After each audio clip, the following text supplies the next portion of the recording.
Is Gary Bernston? Yes. Yes. Oh, meeting's being recorded. Oh, we didn't record that wonderful intro to begin with? Oh my. Okay. Good. Let me introduce Gary. He is Emeritus Academy Professor of Psychology. He's published widely on interdisciplinary topics at the intersection of psychology and physiology, right? He was co-founder of the emerging field of social neuroscience, is a past president of Society for Psychosociological Research, and is co-editor of the Handbook of I'm sorry, I have a cat here, and the Handbook of Neuroscience for the Behavioral Sciences. For these and other efforts, he's received the Paul D. McLean Award for Outstanding Neuroscience Research in Psychosomatic Medicine from the American Psychosomatic Society in 2013, and the Award for Distinguished Contributions to Psychology from the Society for Psychophysiological Research in 2020. He has served on several panels and projects on the detection of deception and the risk for the Department of Defense, Homeland Security, National Academy of Sciences, and Battelle Institute. And that's what he's going to tell us all about today. Gary? Okay, let me see if we can get this to work.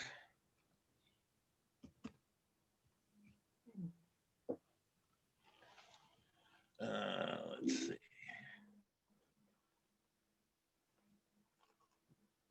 And what do I have to do to get rid of the pictures on the side? I don't know that you can get rid of the pictures, Gary, but you can press escape so that it doesn't cover your slides. I can what? I think if you I see. Got it. Okay. Perfect. I'd like to talk about intelligence, what's going on there, a lot of interest and importance in this domain. Some of the most exciting developments are in the area of signals intelligence that allows us to listen in on conversations, to pick up relevant bits of information. And open source intelligence, especially when combined with artificial intelligence that can digest this massive information database. Just as an aside, the DARPA Defense Advanced Research Projects Agency recently completed a simulated dogfight with an artificial intelligence guided plane and actual pilots, top pilots. The AI won every dogfight. But we're going to spend most of our time on an older and more mundane, somewhat, but probably equally important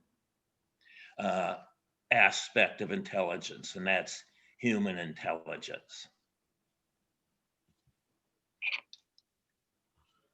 Let's see what I have. There a little bit of background to lead into the topic, is we're all aware of the tragic school massacres of recent times, but it wasn't just recent times. Matter of fact, the worst and the earliest was the Bath School Massacre in 1927. So around the end of the 20th century, beginning of the 21st century, we have a number of sort of notable incidents, horrible as they are. And on November 5, Nader al-Hassan at Fort Hood now on a military base, killed 13 and wounded 43. So in response to this and the aggregate, but particularly to the Fort Hood issue, the United States then Secretary of Defense Robert Gates established a DoD independent review. And they came up with a product called Protecting the Force, Lessons from Fort Hood. One of their top recommendations is we need ways of identifying behaviors that may pose an internal threat. The military, by its very nature, tends to be focused on external threats. And the follow-up to that was where I got involved. The Defense Science Board task force on predicting violent behavior was chartered by the Undersecretary of Defense for Acquisition Technology and Logistics and the Undersecretary of Defense for Policy, incidentally, who is currently being considered for a Secretary of Defense on the Biden administration. And we developed a product published in August of 2012 that I'll come back to shortly. Just as an aside, shortly after that was published, I got a letter from the Office of Personnel Management that all of my security clearance information was released in that 2015 cyber intrusion, including my fingerprints. And by the way, if I have any friends in here, they also got my personal acquaintances, so you're in there too. Let's get back to the main topic. Lying is cognitively effortful and error-prone, a very important feature of deception. Walter Scott, oh, what a tangled web we weave when at first we practice to deceive. Not without good reason said that he was not a good memory, should never take upon him the trade of lying. And our friend Mark Twain, if you tell the truth, you don't have to remember anything. But an important comment of his also was, almost all lies are acts, and speech may have no part in them. That was from his treatise on first lie and how I got out of it. And another Twainism, we're not talking here about social niceties. We're not talking about the normal white lies that we may tell in order to maintain social connections or what have you. We're talking about deceit with malintent. It has a totally different emotional and cognitive effect. So let me relate the parable of the lie detecting donkey. It has been said there was a sultan who was missing a number of items from his castles. And he called together his servants and explained to them that he had obtained a lie detecting donkey. And he was going to have each of the servants in turn go into the room, close the door, and slap the donkey on the rump. And the Sultan declared that when the liar, when somebody who was just told a lie, slaps that donkey, he will bray. So one by one, the servants went in. Donkey never brayed. The donkey never does bray. the Sultan said, "Let me see your hands." And he pointed to one of the servants, says, "Here's the guilty party, guards, take him away." Seems unbeknownst to the servants, the Sultan had instilled powdered charcoal in the fur of the donkey. And the only servant who came out with clean hands was obviously because he didn't slap the donkey. Again, all lies are acts. Speech may have no part in them. Deception is cognitively effortful. It impacts behavior. So more up to date. Let's look into the 20th century. And some traditional approaches to detection of deception and truthfulness, employing the autonomic nervous system. Hugo Munsterberg was a Harvard University professor who wrote a forensic book on the witness stand. He was president of the American Psychological Association for a time.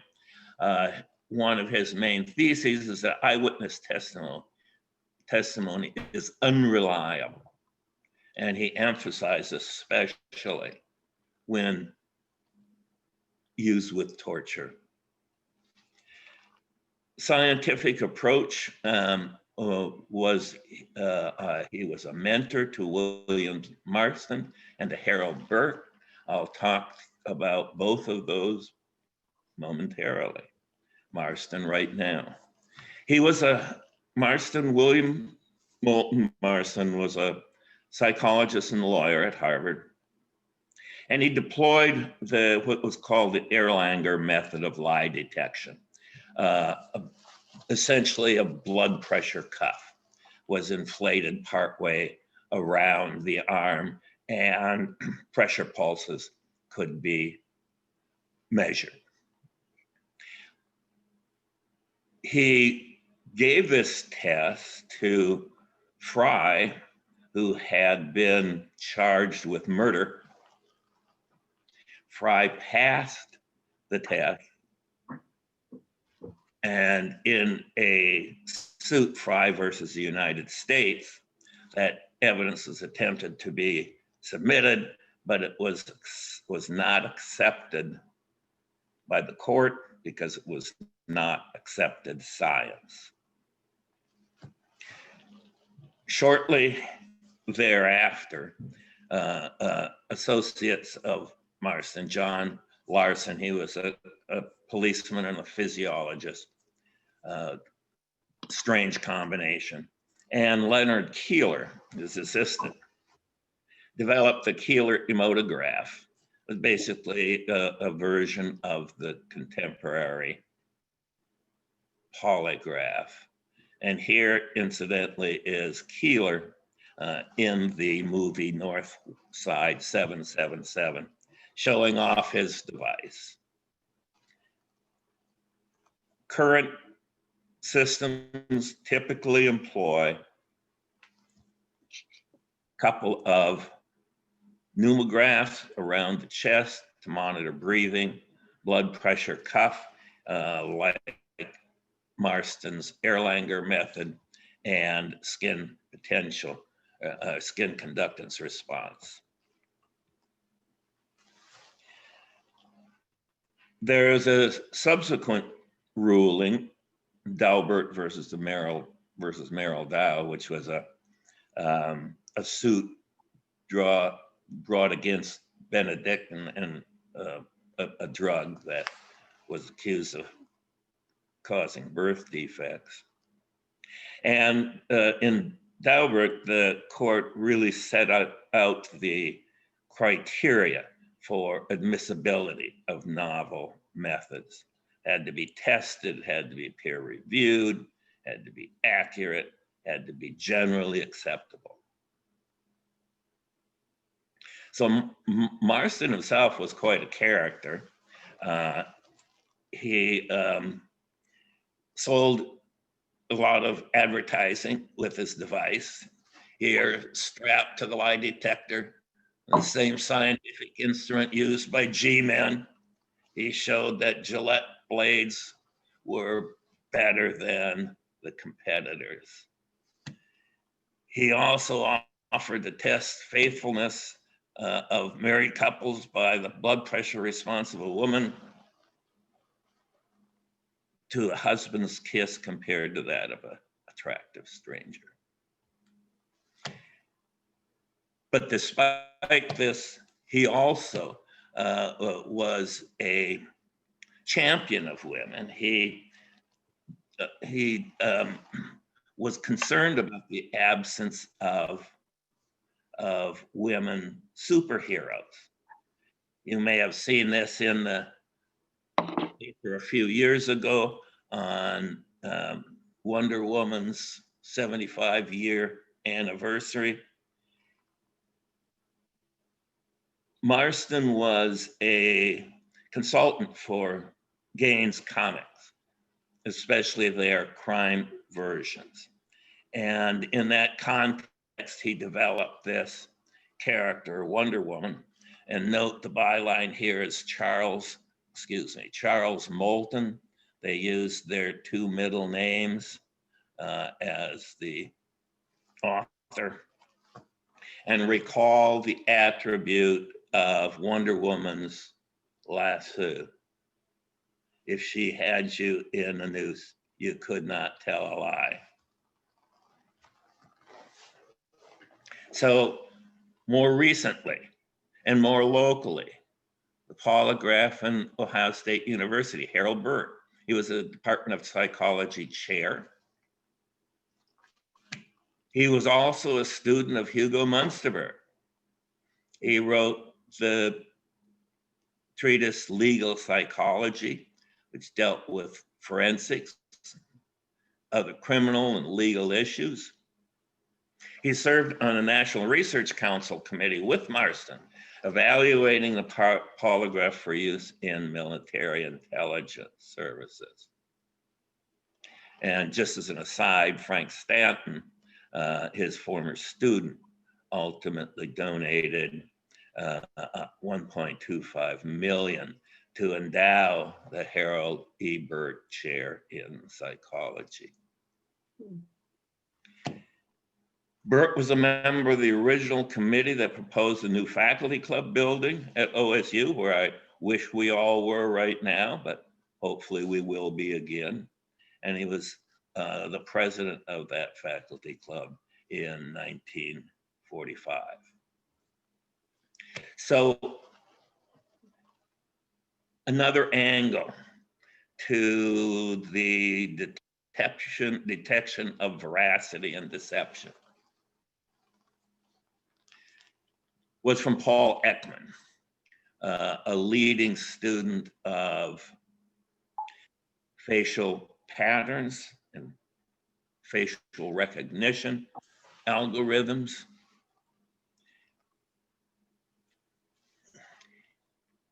He noted there are 6 major facial patterns reflecting general emotions: happiness, sadness, fear, surprise, anger, disgust. These are relatively universal across cultures. They're inherently wired in action patterns. And one variant of the disgust is just subtle. It's a contempt, one side usually, and it may or may not even be visible without careful attention, what Paul Ekman called micro-expressions. These facial expressions can sometimes emerge instantaneously and disappear in the same period of time. He spent much of his career training people to recognize these facial expressions. And he developed what is now known as a facial action coding system. He's been a long-time advisor to 3-letter agencies in the government. And of course, was a consultant, if you may recall, of Lie to Me. The truth is written all over our faces. It was a fictionalized version, but he had a lot of commentary on his website about what was realistic and what was fantasy.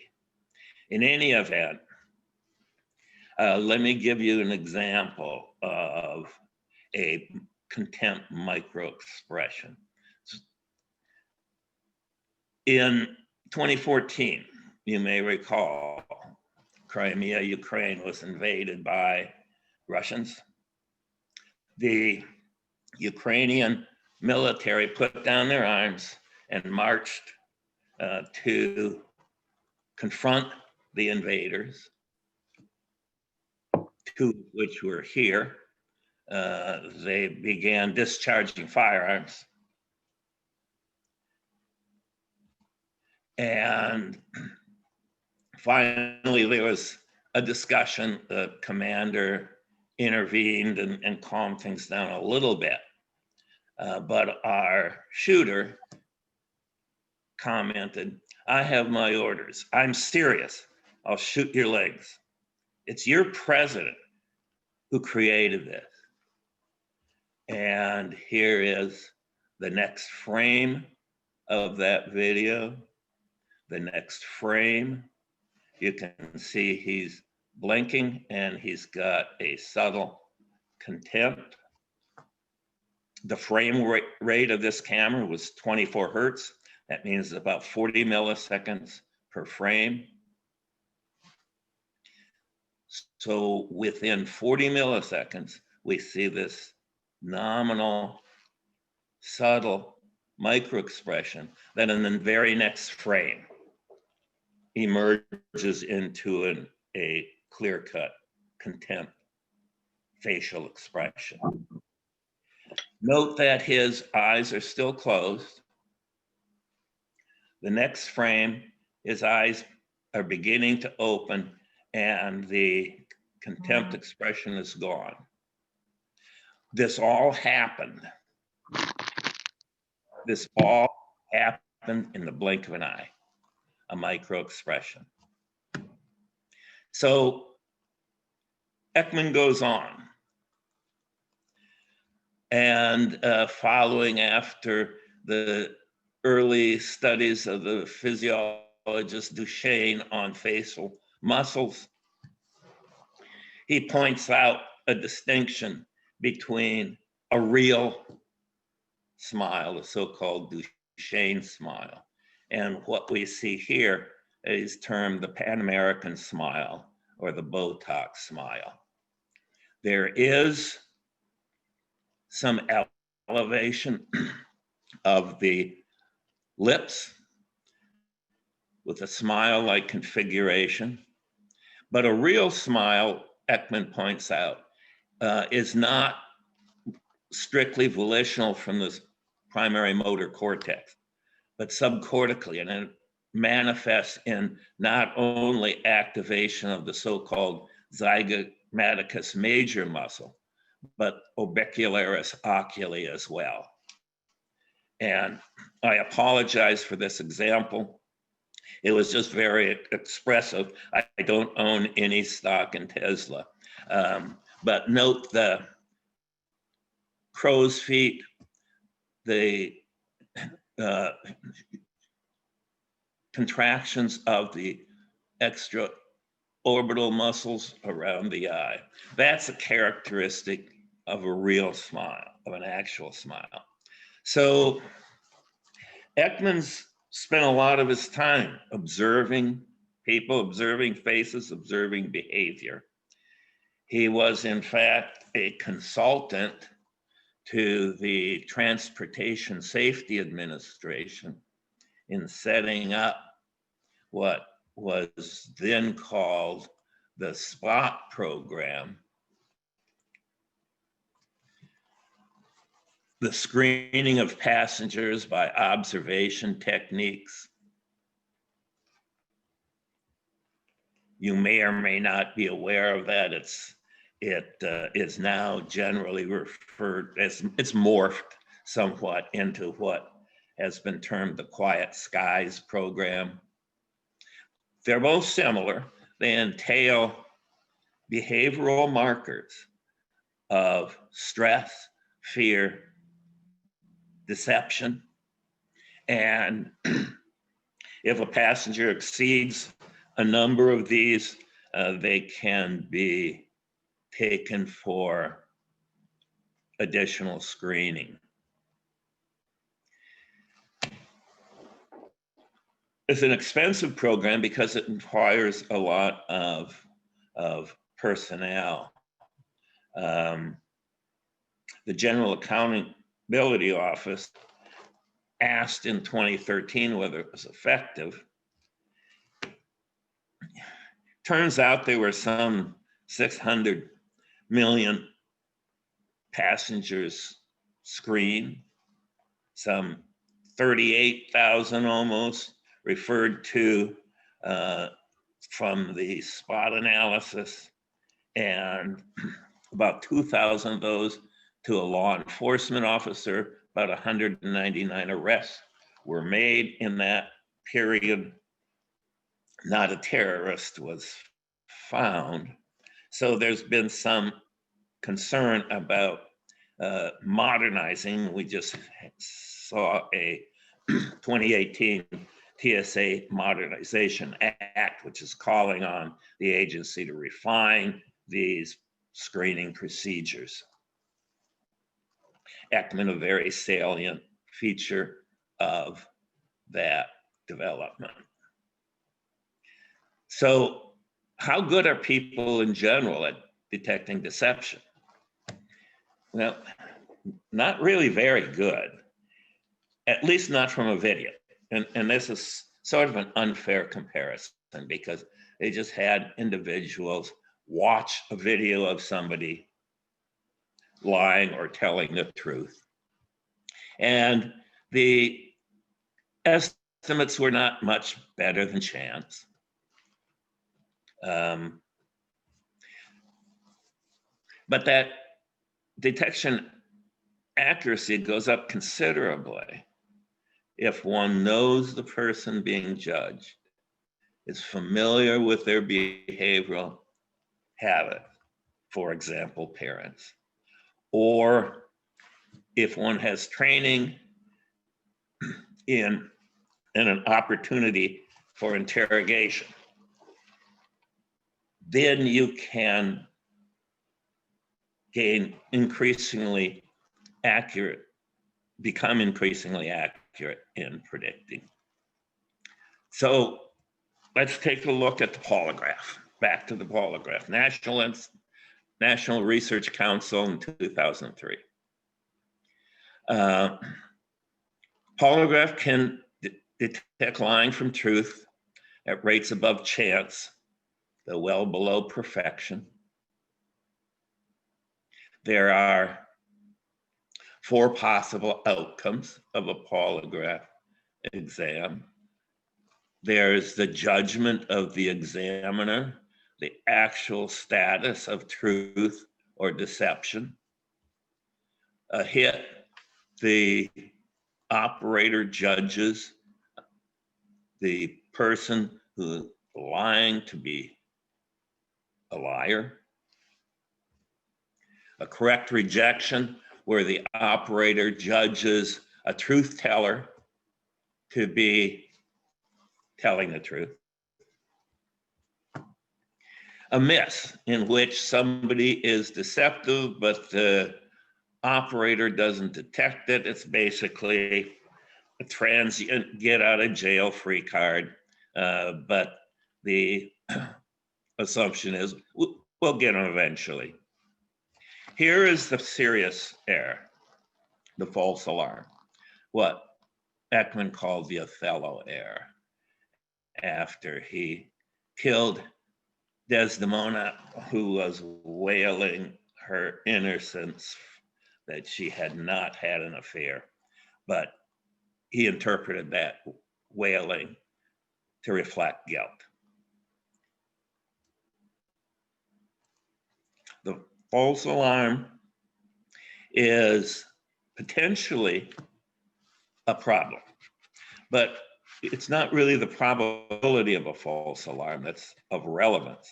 It's the so-called expected value of that outcome, which is the probability of the outcome times the cost of the outcome.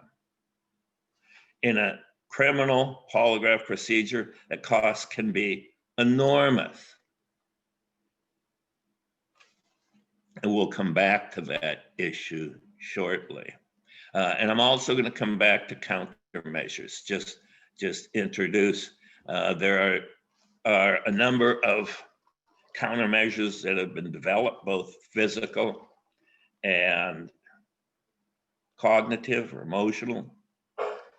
Physical can involve tensing muscles or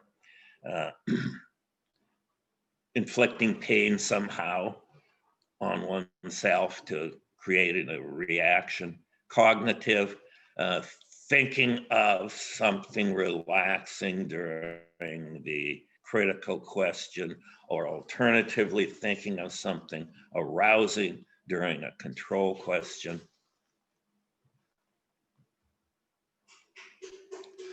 And that general approach in spades has been applied in a program from the Homeland Security. I served as a scientific advisor for one and only one reason, and that was the low expected value in this situation. The basic scheme is that a series of sensors would be detecting physiological functions, including sweating by thermal signatures here.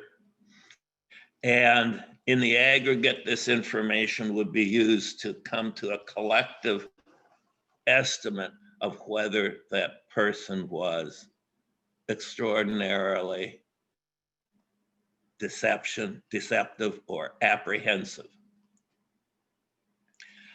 In fact, they ran a number of simulations of that, one of them, in fact, in Yankee Stadium.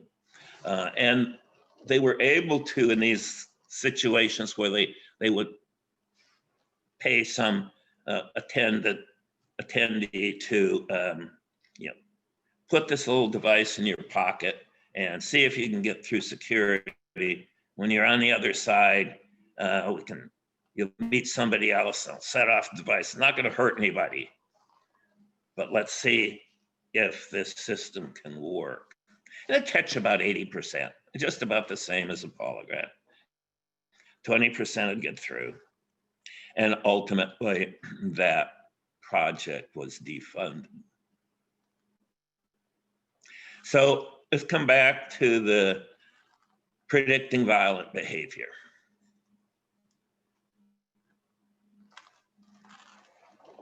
We declared collectively that prediction is not viable. Consider a population of 100,000 soldiers, for example, with an 80% accuracy. 20%, 20,000 of those would either be misjudged as deceptive or misjudged as being truthful. And the expected value here could be very high. This could be the loss of a commission. It could be all kinds of consequences in a military setting. So the recommendation was, don't try and predict. There are way too many indicators. Retrospectively, we could often go back and find, oh, that behavioral feature or this comment or that issue should have been a dead giveaway.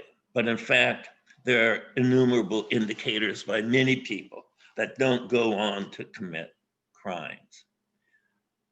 What we suggested is you really need a prevention program that looks at the origins, the causes, and can resolve some of the contextual excuse me, environmental triggers to violence. And one of those is the ability to intervene without stigmatizing the individual, to refer to psychological services, again, without stigmatizing the soldier, which may stop his advancement. But as with many government panels, it didn't seem to take. In 2020, there were 16 suspicious deaths at Fort Hood. So let me come back to countermeasures. This is Doug Williams. He was a polygraph examiner. He was with the Air Force. He was a police officer also, Oklahoma City. And he finally got fed up with what he thought was a poor system for detection of deception that was fraught with errors. He testified before Congress, in fact, in 1985, and confessed to crimes against humanity, but he promoted in 1988 the Employee Polygraph Protection Act. That act permits widespread use of the polygraph in military and applications, but it it limits its widespread use in civilian screening. He received the Volunteer Advocate Award from the ACLU, and then one day he got a call, not recognizing that it was a crime to knowingly help someone to lie to federal agents. He was caught in a sting that was part of the administration's effort to stop federal leaks after the Ed Snowden episode, and he was sentenced to 2 years for teaching countermeasures to undercover agents. There is now a cottage industry out there of organizations such as antipolygraph.org that are concerned with the continued application of the polygraph. Again, 80% is not bad for a medical test, for example, because you can just go check it. It's when the expected value is high. And there have been some notable failures. The Green River Killer, somewhere between 50 to 90 victims in the 60s and the 90s. David Reichert was the sheriff at the time, trying to catch this guy. They got him in 1984. He was brought in for questioning, passed the lie detector test. And he was not convicted until 2001. Melvin Foster was a ne'er-do-well who was interrogated concerning these Green River killings. And he failed the polygraph, and he remained a suspect until finally biological evidence, DNA evidence, led to the conviction of Gary Ridgway. Wen-Ho Lee wrote a treatise on My Country Versus Me. He was accused of espionage at Los Alamos, had a series of polygraph exams. Some showed he was not being deceptive. Others, the operator said he was deceptive. Some that he took that were originally judged to be not deceptive were looked at by other operators who said, no, he was deceptive. He was indicted, but ultimately exonerated, except for he didn't mishandling of some documents. He didn't adequately secure them, and was awarded a $1.6 million settlement.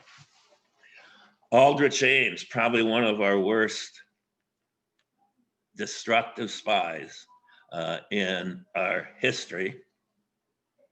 1985, we started losing agents overseas, especially in Russia. He had betrayed hundreds of operations and at least 10 agents. In 2 cases, 1986, 1991, he passed the polygraph examination. Despite having a $500,000 house, Jaguar, $6,000 a month phone bill, that led ultimately to his arrest and conviction. And of course, our friend Jeff Skilling, deception was not indicated to the relevant questions. One of the relevant questions, one of them was, were there any improper financial arrangement in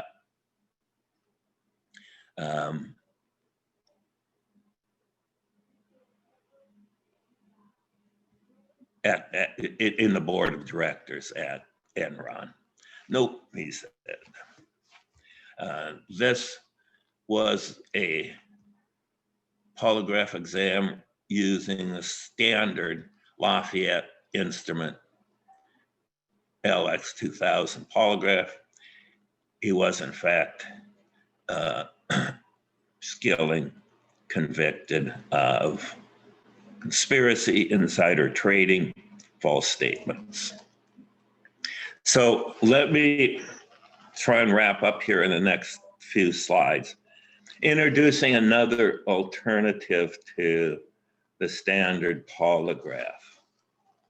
The control question technique is deeply flawed. It entails a series of questions. Are you 21? Did you kill your mother? Usually the relevant items are perfectly recognizable. David Licken is a psychologist and developed an alternative approach. We termed the guilty knowledge test.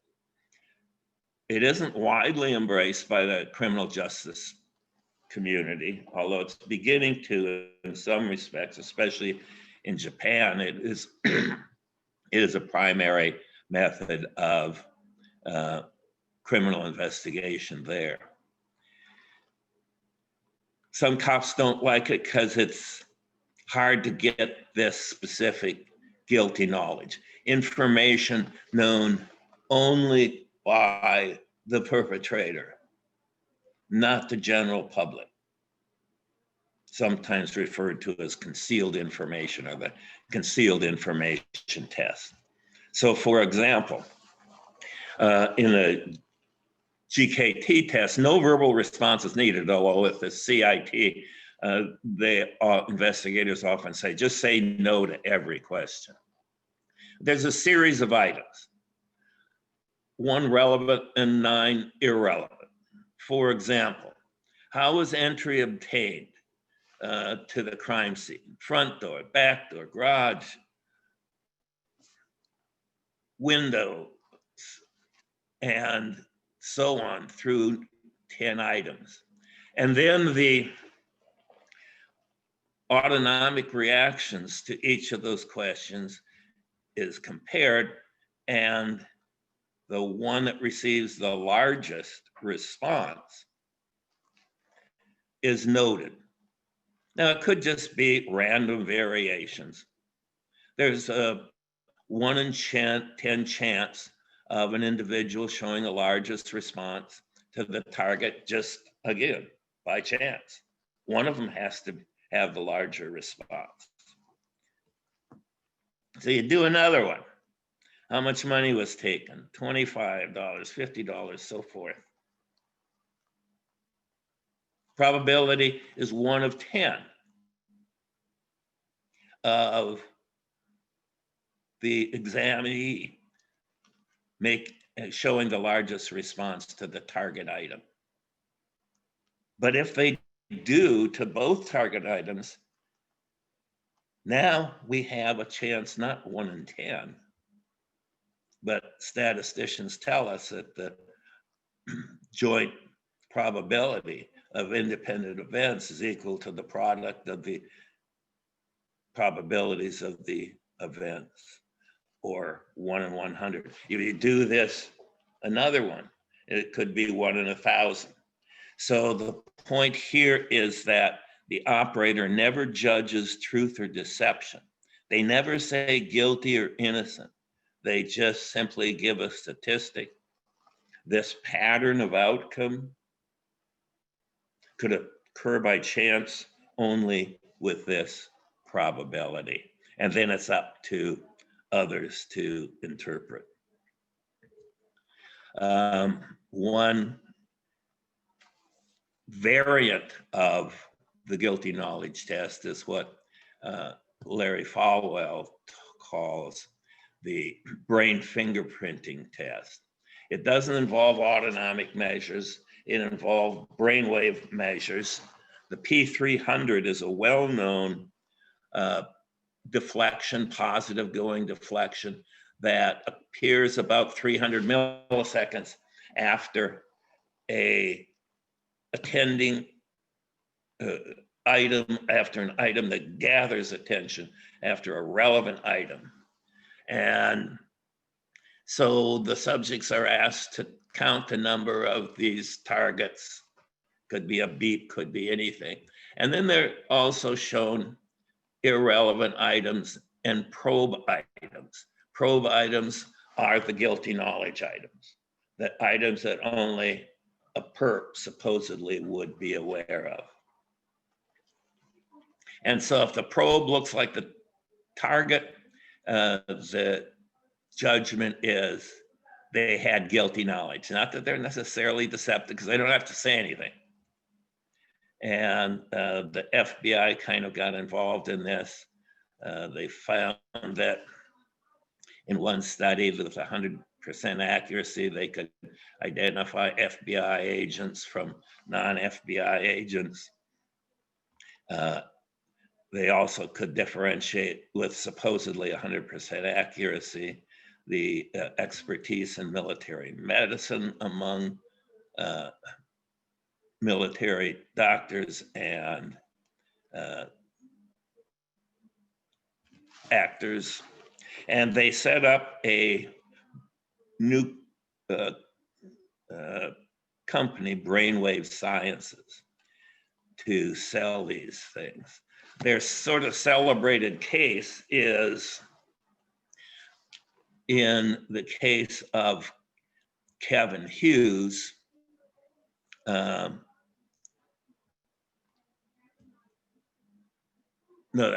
Terry Harrington, who was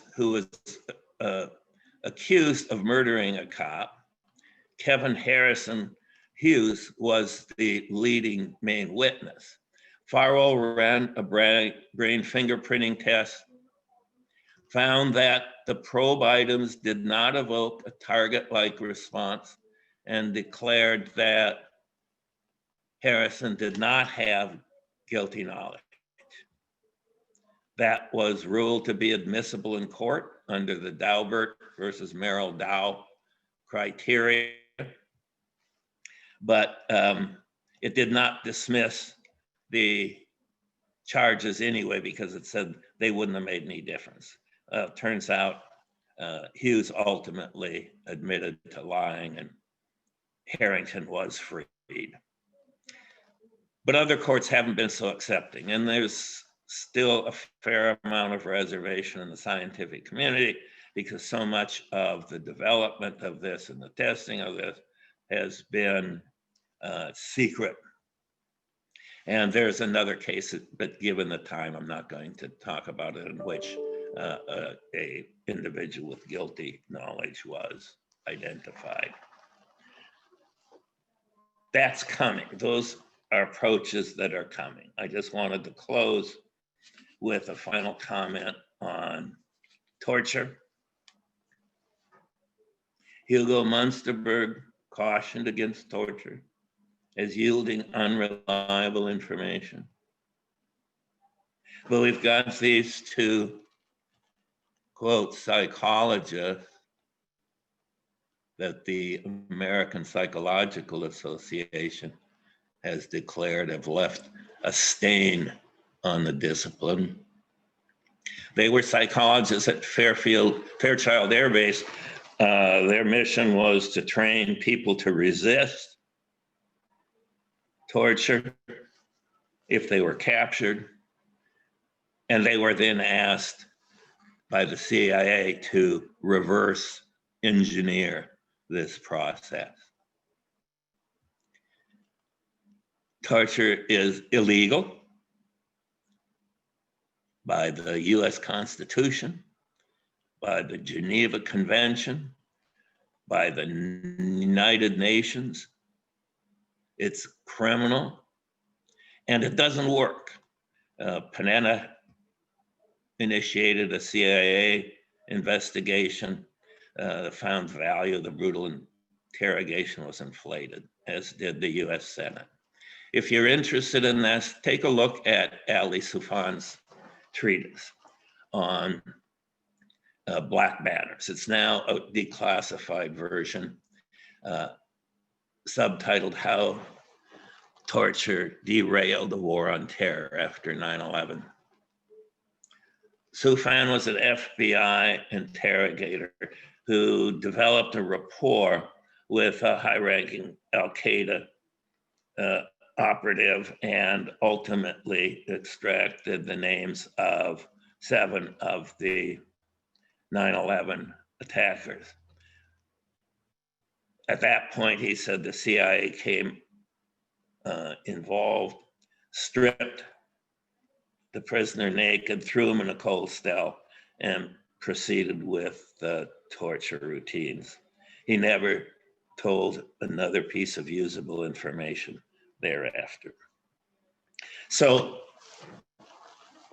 to close, there are other ways of dealing with deception and truthfulness. Remember, deception is effortful and alters cognition and behavior. So let's say you were an interrogator of a suspected Al-Qaeda operative. Which of these is your leader? Answer, maybe something like, I don't have a leader, I'm not Al-Qaeda. Okay, you're just gonna sit there without lunch until you point to somebody. Okay, and he points to somebody.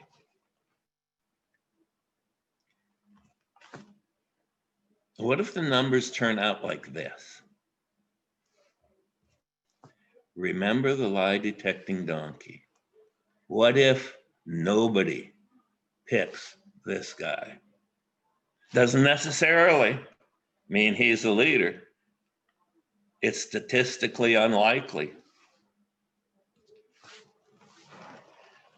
All lies are acts, and speech may play no part in them. Thank you for your attention. Let me unmute myself and say thank you so very much. Very, very interesting. We have a little bit of time. We can entertain some questions. If you'd like to ask a question, please just turn on your mic.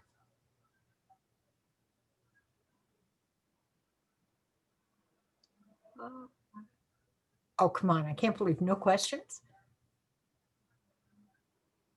A simple question would be, have any of these techniques been used together? Like looking at facial recognition techniques, lie detector, that lichen procedure you mentioned, the brain waves, have any of them been used together? Generally not. No, you've had some side-by-side comparisons of the sort of standard polygraph with the guilty knowledge. But in terms of a broader integration, the closest to that was the FAST program, Homeland Security's FAST program, where they were using multiple measures of heart rate, of respiration, of movement, of sweating. You know, that was probably the most expansive one. But I think you're raising a good point that there could be some reinforcing synergism on a multitude of approaches. I have a question. Patrick? Yeah. Go ahead. Thanks. Well, thanks for the talk. They're very informative, and thanks for confirming the uncertainties and the errors and the problems of all these techniques. So my question is, so many of these approaches have been subjective, politicized, whatever, and you showed it's hard to do better than 80%. So my question is, now we're in the era of ability to gather multiple sets of data, deep learning, artificial intelligence, and so on. Can you foresee any path forward with using some of these newer techniques that might be more successful? And admittedly, having to look out for attendant risks. Yeah, there are considerable limitations to the sort of conventional polygraph or a guilty knowledge test, for that matter. You need to be able to administer it. So you need to have the examinee present.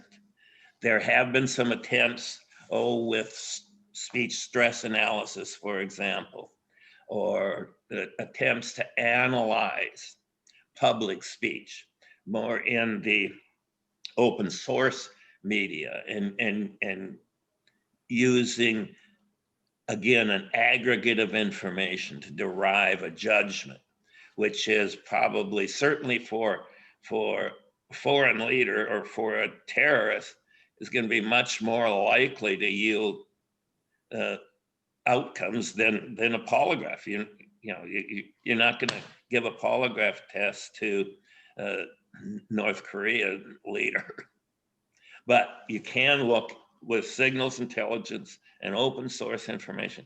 What's being said? What's the squawk on the street, so to speak, and begin. And that's sort of the directions that the intelligence community is moving in. Thanks.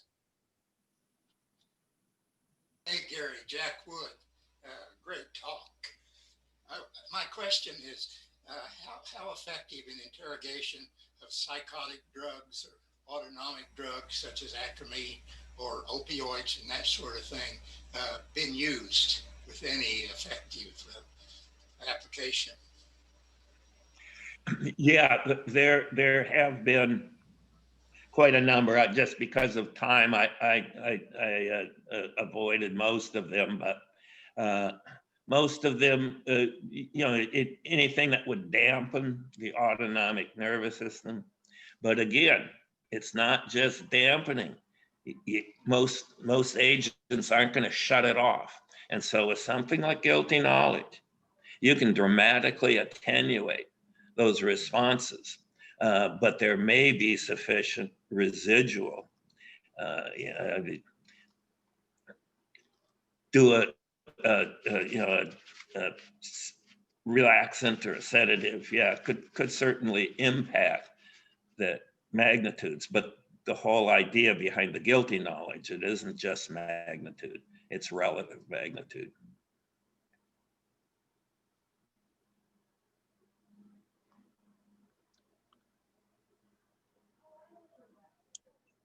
Anyone else? I have a sort of crazy question. Now we all roam around outside with masks on. How much is that getting in the way of people recognizing when they should be happy, when they should be feel like they're in danger because this person walking towards them is whatever. What can we do when you can't see the faces anymore? All you can see is eyes. Well, and interesting on that note, some have, because of the increased application of face recognition software and the proposed intrusiveness of that, some folks have suggested that should be your argument to wear a mask, because these surveillance cameras can't tell what you're doing. My iPhone. But it certainly does compromise social communication. But, I mean, not so much so on Zoom, but it certainly does. And we know that social isolation is far more of a health risk than things like smoking or obesity. So it's a big issue. Any other question? Helen, do you have a Yeah, question? I do. Yeah, I don't know much about this field, and I feel pretty fine about face masks. But I just wanted to ask you about the images that you showed. I wasn't sure if I was supposed to be scared of the people who had been working on these projects or the people who had been interrogated. And I couldn't always tell the difference. Maybe it was just because I'm not used to looking carefully. So, and especially with the last row of people you showed, I mean, did you deliberately show people who are considered innocent or have been proven guilty, or are we supposed to worry about it? Or I don't know if that was left vague.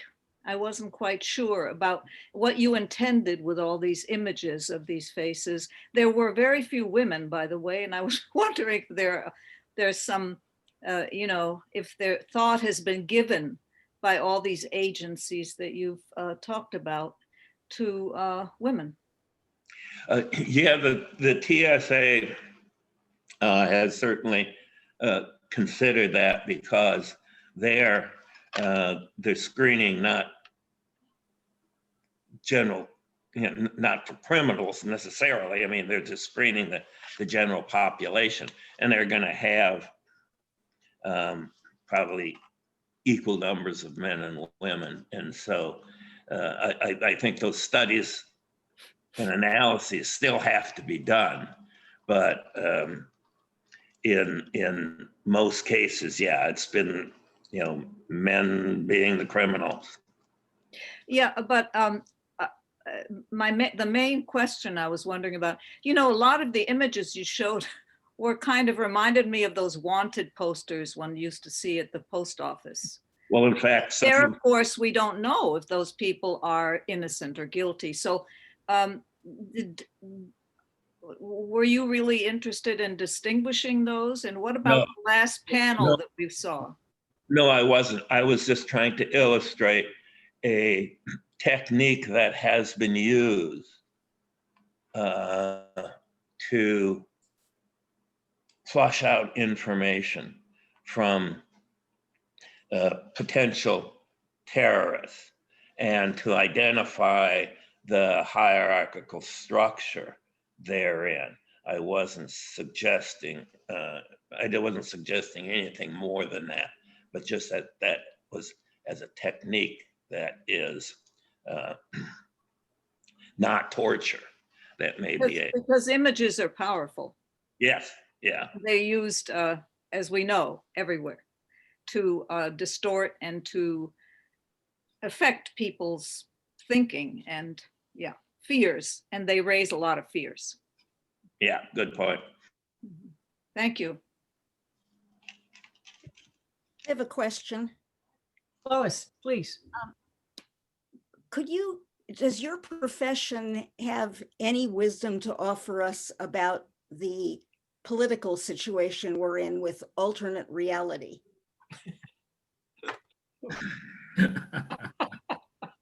Yeah, it would indeed be interesting to have a instrument or device that could tell the difference between whether somebody is just being political or whether they actually believe their alternate reality. I suspect it could be somewhere in between, that people, you know, if you're presented which consistently with the uniform message by figures in positions of authority, and especially if you've lost an election, for example, you may be motivated to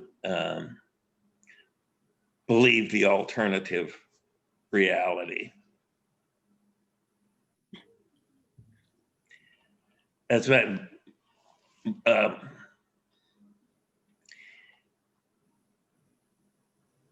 now that thought was fleeting. I'll just stop there. Okay. Yeah, my question about face masks was because I'm very frustrated that if I'm walking around, I can't communicate with someone walking towards me by smiling because they can't see it. Right. Any other questions? They could still see your orbicularis oculi. They just couldn't detect your zygomaticus. So I'll smile with my eyes, right? Okay, great. If there's no other questions, I had just a couple of quick things I wanted to say. Okay. Joe Donnemeyer has finished. Shouldn't we thank Gary for the presentation? Oh, we're going to, yes, okay. Well, thank you Gary first. Thank you, Gary. Thank you. Joe Donnemeyer has finished our second newsletter, and Jason's going to be sending it out sometime over the next couple of days. Eventually, the newsletters will be posted on the website. Just haven't been able to do that yet. But you will notice that there are some entries from some of our new members that you met today. And you might want to be very careful and go in there and look at those. Oh, you should read all of them, but especially those entries. And if you go to the very last page, you're going to see there's information about what's going on spring semester and when some of our due dates are. And I just hope that all of you will pay attention to that. We'll send out notices as small grants or various things come up, but they are right there on the very last page. So you could put them in your calendar right now. And then I did want to thank Gary for the wonderful talk today.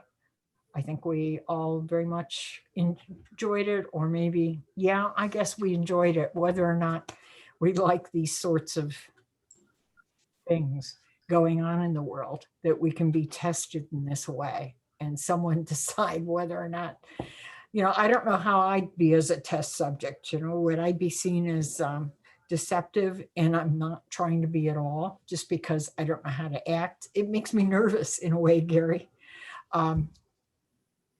Well, that was the whole idea of the guilty knowledge. That you don't even know what the relevant question is unless you have the guilty knowledge. Well, then I like that one the best. I wanted to thank Gary, but also wish everyone a happy, hopefully well holiday season.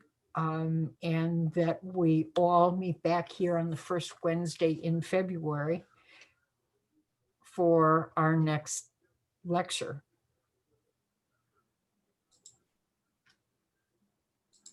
If there's nothing else,